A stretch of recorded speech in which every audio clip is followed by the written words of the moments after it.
All right, welcome to section 7.4, the normal approximation to the binomial distribution.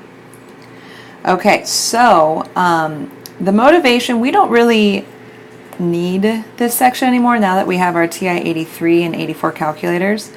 But back in the day when all we had was tables, sometimes it was really hard to calculate binomial probability distributions.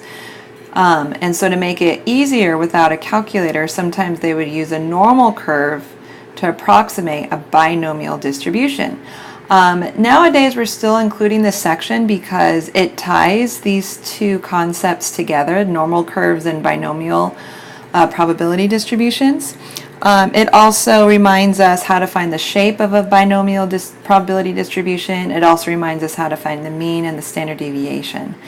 And it also helps us distinguish between the continuous and the discrete random variables as well.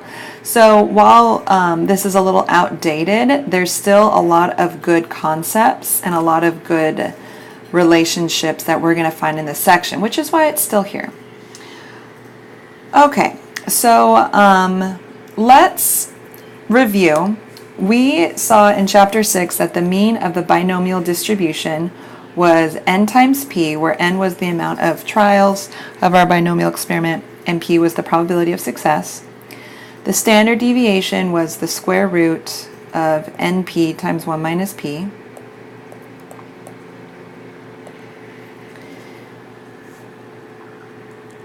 And the criteria to determine if that binomial random variable is approximately normally distributed, it's essentially the variance, which is the standard deviation squared.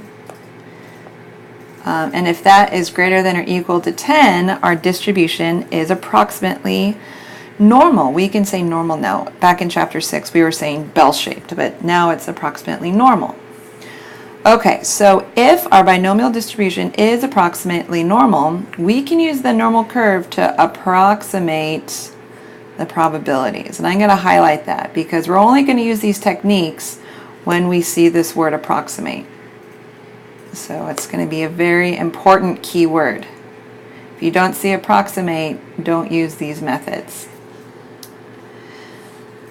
Okie dokie. So when we have a binomial distribution, remember it's a discrete random variable. All right, which is why we have a histogram. And the classes are the actual values. And the thing that's tricky is when we use the normal curve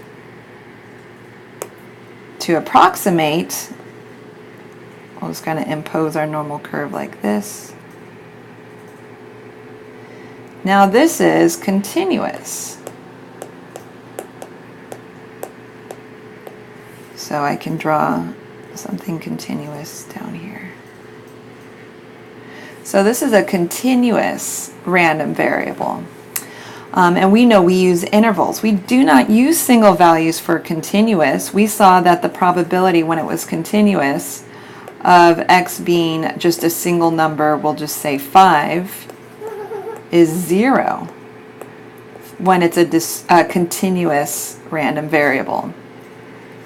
And for discrete, we know it's different. We know that the probability when x is equal to 5, let's say for our binomial experiment, we saw that it was n choose 5, for instance, p to the 5th, and then 1 minus p times n minus 5.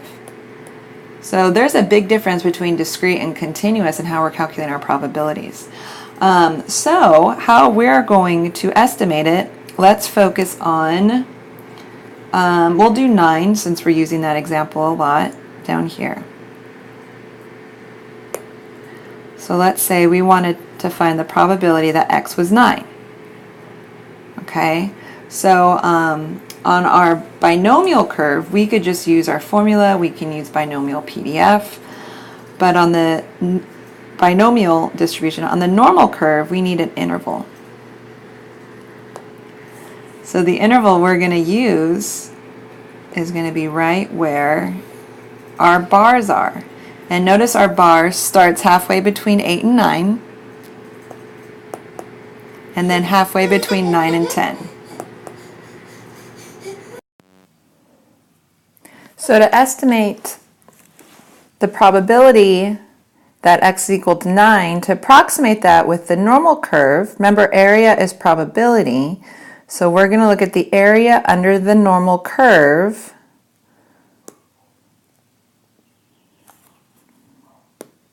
between 8.5 and 9.5. Okay, so let's write that result here. So do we remember from our algebra class when we're approximating, we use these little squiggle lines? So when we see that little squiggle equal sign, it means we're approximating.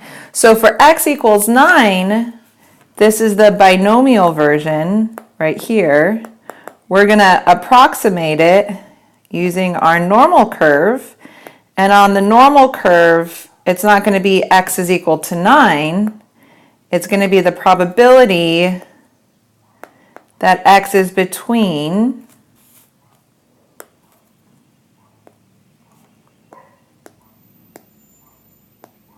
8.5 and 9.5. Okay, so that's how we accommodate the difference between, or using a continuous curve to approximate a discrete distribution. So let's look at some other examples using that 9.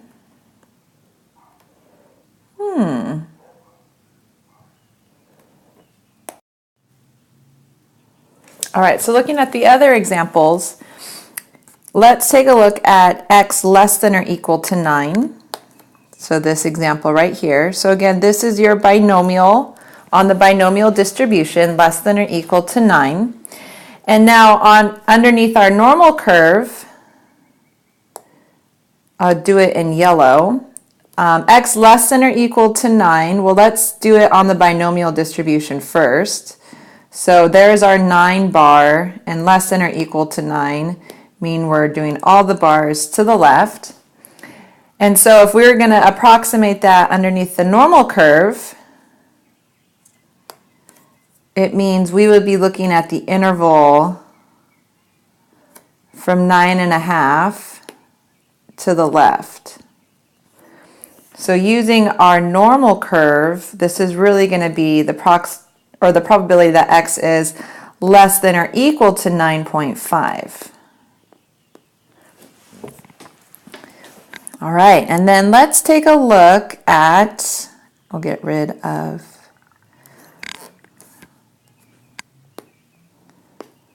the yellow, and we'll bring in, let's say, we'll do blue now. If x is greater than or equal to 9, again, that means we have our bar at 9 and all the bars to the right this time. And so if we use our normal curve to approximate this, our normal curve is now going to be starting at 8.5. So using the normal curve to approximate it, it's going to be greater than or equal to 8.5. All right, so we're adding or subtracting 0.5 depending on which direction we go. And then finally, sometimes it gets tricky. Probability x is less than 8. Well, remember, this is our binomial curve, so before we even use the normal curve to approximate it, we're going to have to translate it on the binomial curve because it's a discrete variable. This is really going to be x less than or equal to 7 because it's binomial, and we've seen that before. So now this is our 7. So sometimes it's just nice to fill in that bar so we know which direction we have to add 0.5 to. And because it's less than or equal to 7, we're looking at normal curve values less than or equal to 7.5.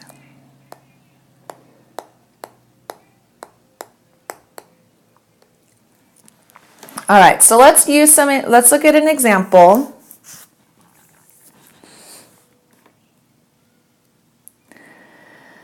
So we're going back to this binomial experiment. 35% of all car-owning households have 3 or more cars. All right, in a random sample of 400 car-owning households, we're going to approximate the probability. So again, if we don't see that word approximate, don't use this method. Approximate the probability that fewer than 150 have 3 or more cars. Okay, so first of all, if we're going to approximate it using the normal curve, we have to make sure we have a normal distribution, and that's when we use NP times 1 minus P. For our binomial distribution, this will tell us the shape. Remember what the magic number is?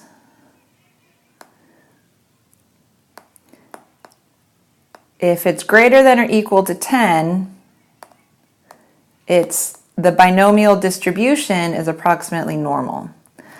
All right, and in this case, it's 91, so it is greater than or equal to 10. So we know that this is bell-shaped, is what we said in chapter 6.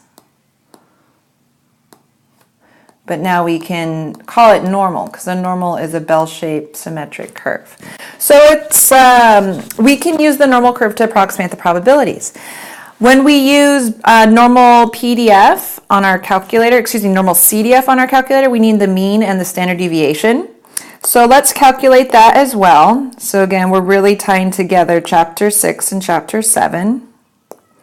Mu of x is n times p. We have 400 households, probability of success is 0.35. So this is 140. And the standard deviation is the square root of NP times 1 minus P. Don't round, because we don't like to round in the middle of the problem, so we can just leave this as the square root of 91. Okay, and so we're doing this now so we can use our normal curve to approximate. So let's write what we're trying to find. Fewer than 150 have 3 or more cars.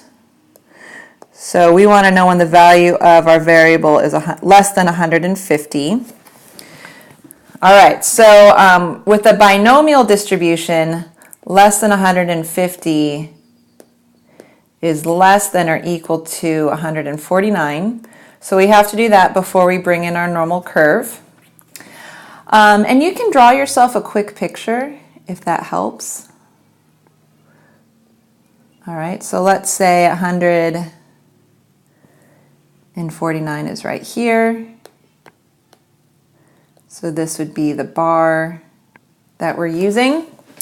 And less than 149 means we're going to the left. So we're going like this. All right, so when we're adding that 0.5, we're adding it to the right. All right, so this is going to be approximated by the probability. This is our normal curve now in blue. That x is less than or equal to, doesn't matter with normal, but 149.5. Okay, so now we're going to bring in our normal CDF. This is our calculator function. And I would expect you guys to write out all these steps on the exam to show your work. And the parameters are lower bound, which is, since we're going to the left, it's negative infinity. We're ending at our upper bound of 149.5. Our mean was 140. And our standard deviation was the square root of 91. And if we enter that into your calculator, we are going to get approximately 0.8403. All right, so this is the approximate. So I had my squiggle lines. And then just for funsies, because we can, this isn't asked in this problem, we can check with our binomial CDF.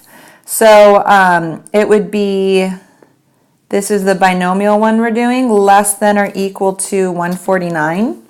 So your n is 400. P is 0.35. And your x is 149. So this would be the exact. This would be the exact version. And notice, well, let's do the exact. So if we put that in our calculator, we get 0.8404. All right, so it's a little bit more than our approximation. And that's because that's just the nature of the normal curve. Either the normal curve is going to cut off some, or it's going to give us a little bit more depending on what the situation looks like. All right, let's look at another one. So now we have at least probability. So with the binomial curve, when we did at least probability, we had to use the complement. But with the normal CDF, we don't care about that. We can just do lower bound and upper bound. So we want to, again, keyword, approximate the probability. If we don't see that word approximate, don't add or subtract 0.5. But it's the probability that it's at least 160. Again, you can draw a quick sketch just to help with that adding or subtracting 0.5. And greater than 160 means the bar at 160 and to the right. So in this case, we're going to be subtracting 0.5. Okay, so this is going to be approximated by the normal curve probability of x greater than or equal to 159.5. All right, and now this is your normal CDF.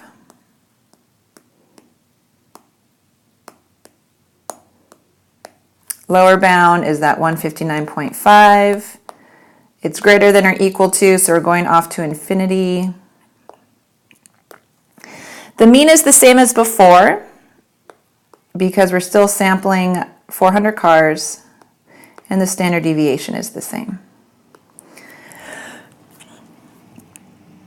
All right, put that in your calculator and you get approximately 0.0205. Okay, so let's practice an example on your own. You guys are going to push pause, try this example out, and then when you are ready to check your answers, I'll put up the key for you.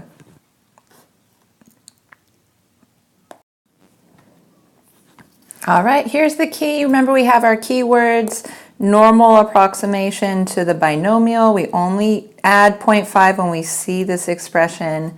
And notice first we had to make sure the binomial distribution had a bell shape or normal curve distribution. We had to calculate the mean and we had to calculate the standard deviation.